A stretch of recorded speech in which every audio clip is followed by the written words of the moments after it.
जब यह लगने लगे कि सामने के सारे रास्ते बंद हो चुके हैं, अब आगे बढ़ पाने का कोई और रास्ता नहीं, जब यह एहसास होने लगे अब आप इसमें कुछ भी न कर पाएंगे, आप एक अंधेरे कोने में अपने आप को फंसा हुआ महसूस करने लगे, उसी वक्त बेचारगी का भाव आने से पहले रुक जाइए, खड़े हो जाइए, स्थिर और शांत।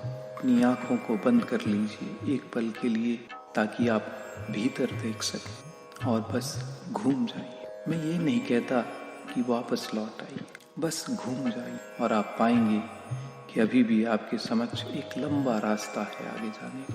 भीतर की ओर घूमिए, जब सब कुछ बिखर कर गिरने लगे तो भीतर की ओर घूमिए और आप पाएंगे कि आपने एक नई यात्रा की शुरुआत की है, ताज़ा और जीवन से भरपूर। एक बहुत साधारण सा प्रासंगिक उदाहरण प्रस्तुत कर रहा हूँ, आप शायद इसके मर्म तक पहुँच पाएं। जब ऐसे किसी स्थान पर कदम आकर रुक गए हो जो उस मार्ग का अंत जान पड़ता हो और आगे का मार्ग भौतिक तौर पर अवरुद्ध दिखता हो, ऐसे समय उसी स्थान पर सिर्फ घूम भर जाए तो हम जिस मार्ग जिस राह से होकर वहां तक पहुंचे थे, हमारे दृश्य में वही राह हमारे समक्ष उपस्थित होगी। मार्ग वही पुराना होगा, परंतु ज्यों ही घूमकर हम एक कदम आगे बढ़ाएंगे, फिर से एक नई यात्रा शुरू हो जाएगी। हम उस राह के मोड़ पर फंसे हुए इसलिए थे क्योंकि हमारी मंजिल, हमारा गंतव्य समक्ष जान पड़ता था। हमारा भरपूर प्रयत्न भी उस गंतव्य तक पहुंचने को था, परंतु समक्ष तो कुछ था ही नहीं, एक अंतहीन गहरी खाई के सिवा।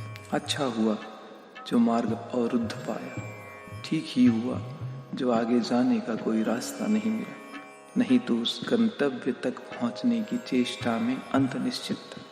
वहां रुके, कुछ कश्मकश हुई, एक क्षण विचार करने का मौका तो मिला, एक क्षण अपने पथ और मंजिल के प्रति कुछ सोचने का समय तो मिला।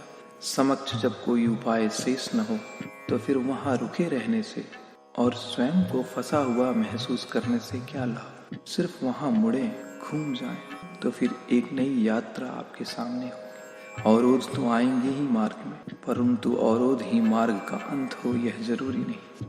अवरोध आते हैं सिर्फ एक क्षण रुक कर विचार करने को, अवरोध आते हैं एक अवसर बनकर। हम उस अवसर का किस प्रकार सदुपयोग करते हैं यह स्वयं पर निर्भर करता है। अवरोधों का उभरना भी इसलिए है कि मार्ग और गंतव्य पर विचार कर सके।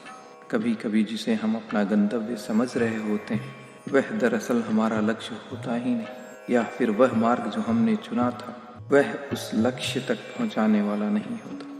अवरोध के समक्ष रुककर एक अवसर मिला स्वयं में प्रवेश करने का। स्वयं में प्रवेश होते ही वे नेत्र जो अब तक बंद पड़े थे खुलने लगते।